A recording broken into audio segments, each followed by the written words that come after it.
दोस्तों, मैं एक बार फिर आपका स्वागत करता हूं आपके अपने यूट्यूब चैनल स्टडी वेंकेश पर। और आज हम इस वीडियो के माध्यम से ऊतक तंत्र एवं ऊतक के प्रकार के बारे में जानेंगे।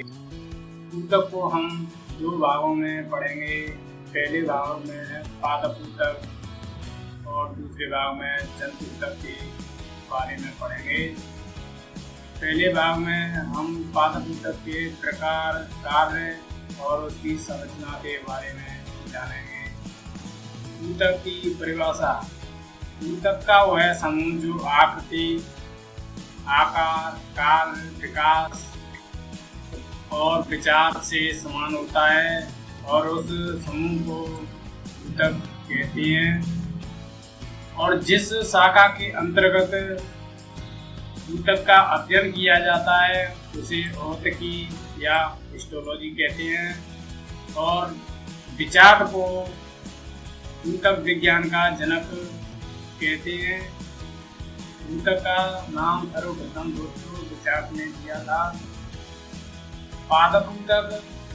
पादप में कोशिकाओं का ऐसा समूह जिसमें पादप ऊतक में कोशिकाओं का ऐसा समूह जिसमें समान अथवा असमान कोशिकाएं उत्पत्ति, कार्य, संरचना में समान होती हैं, पादप ऊतक कहलाती हैं। पादप ऊतक के दो प्रकार होते हैं। पहला प्रकार है विभज्योतकीय ऊतक और दूसरा स्थायी ऊतक। पहले प्रकार में हम विभज्योतकीय ऊतक के बारे में पढ़ेंगे। विभज्योतकीय ऊतक वे ऊतक होते हैं जो विभाजन की क्षमता रखते हैं, विभज्योतकीय ऊतक कहलाते हैं। विभज्योतकीय ऊतक तीन प्रकार के होते हैं। शीर्षस्थ विभज्य ऊतक, जड़, तने व शाखाओं के अग्रस्थ भाग पर पाए जाने वाले ऊतक शीर्षस्थ विभज्य ऊतक कहलाते हैं।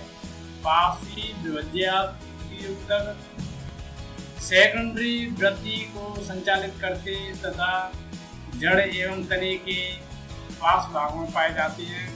इन्हें हम पार्श्वी विभज्य ऊतक कहती हैं। और इसमें आप चित्र के माध्यम से देख सकते हैं दोस्तों।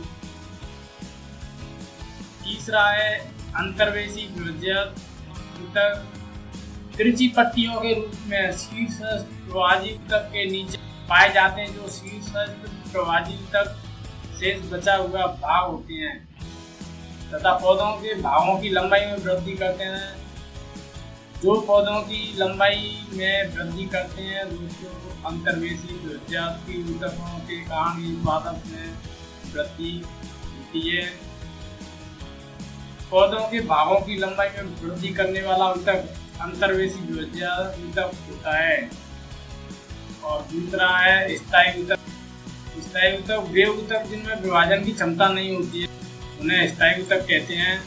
और स्थायी ऊतक दो प्रकार के होते हैं और इन्हें हम चित्र के माध्यम से देखेंगे। सरल स्थायी ऊतक को हम तीन भागों में पढ़ेंगे।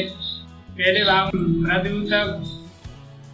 वे ऊतक होते हैं जो प्रोटीन, वसा, मड़ जैसे खाद्य पदार्थों का संचय जो कलेक्शन होता है मृद ऊतकों के द्वारा ही होता है। स्थूलकोण ऊतक। तनन सामर्थ्य रखने वाले ऊतकों को स्थूलकोण ऊतक कहते हैं। और दृढ़ ऊतक तीसरा है जो कठोर बीजावरण का निर्माण दृढ़ ऊतक द्वारा होता है। नाशपाती खाने में कठोर लगता है तथा नारियल का जो ऊपर का जो कठोर वाला भाग होता है और अखरोट में लेगुमिनोसी कुल के बीजों में कठोर बीजावरण दृढ़ कोशिकाओं के कारण होता है। और दृढ़ ऊतक के कारण ही नारियल का कठोर भाग होता है जो सरल स्थायी ऊतक होता है जिसमें विभाजन की क्षमता नहीं होती है। और दूसरा है जटिल ऊतक। एक से अधिक कोशिकाओं से बने ऊतक जटिल ऊतक कहलाते हैं। जटिल ऊतक के द्वारा ही संवहन की क्रिया संचालित होती है, इसलिए इनको संवहनीय ऊतक भी कहते हैं। जटिल ऊतक दो प्रकार के होते हैं। इन्हें जाइलम टिश्यू या दारू ऊतक कहते हैं।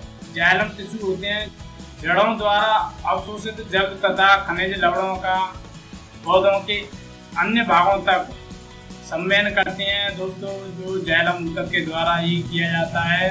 तो जल जाइलम आप रिलेट कर सकते हैं दोस्तों, जल का जाइलम से। जाइलम ऊतक का कार्य होता है जल को पौधों के अन्य भागों तक पहुंचाना। और दूसरा है फ्लोएम टिश्यू, जिसे हम हिंदी में अधोवाही ऊतक भी कहते हैं। ये घुलनशील अवस्था में पौधों के हरे भागों में निर्मित भोज्य पदार्थों का संवहन पौधे के विभिन्न भागों में करती हैं। जो भोज्य पदार्थों को पहुंचाने का कार्य होता है दोस्तों, फ्लोएम ऊतक के कारण ही वो संपन्न हो पाता है।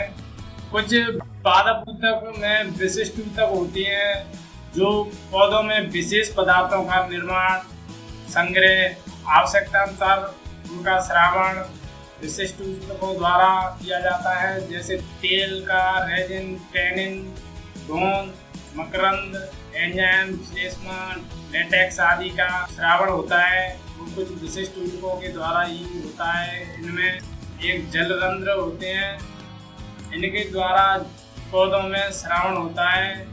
पौधों की पत्तियों के किनारों तथा अग्रभागों पर पाई जाती हैं। जलरंध्र ऊतक होते हैं जो पौधों की पत्तियों के किनारों तथा अग्रभागों पर पाए जाते हैं। घास, पिस्टियाँ, जलकुंडी, नेस्टियम तथा पुष्पी पौधों की पत्तियों पर जलरंध्र पाए जाती हैं। और दूसरे जो रबर छील कोशिकाएं होती हैं, जो मदार, कनेर, यूफोबिया में पाई जाती हैं। ये कुछ विशेष प्रकार के ऊतक होते हैं जो पादप ऊतकों में ही विशेषतया पाई जाती हैं।